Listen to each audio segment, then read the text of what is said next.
Hey guys, how are you? Today I'm gonna show you how to make this hair tie or your hair pet, anything you want. One 3D printing model.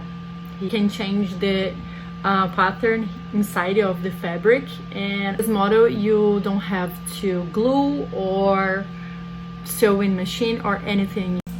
I was looking for something that I could use in my dog for Christmas and Happy New Year thing. I was looking for some kind of hair tie that I could print. So I found this one, which is a really simple model here for felt or something in paper. I made this one with basic shapes inside of the Tinkercad because it is a really simple project.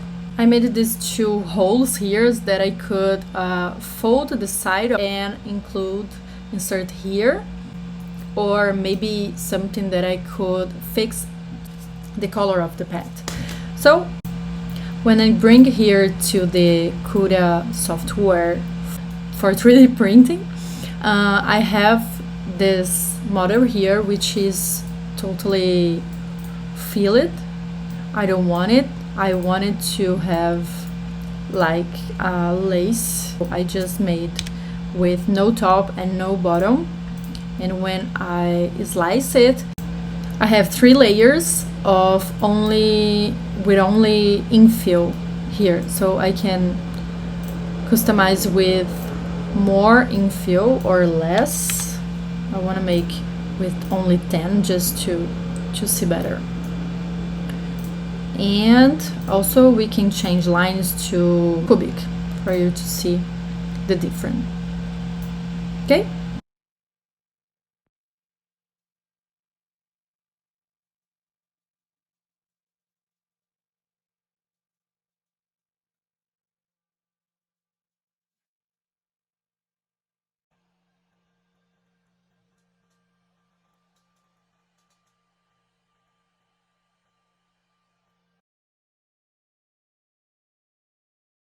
This is my first video in English, so tell me if you like it. Leave your comment here below. Also, we have the 3D model here in the description for you to download and print in your home.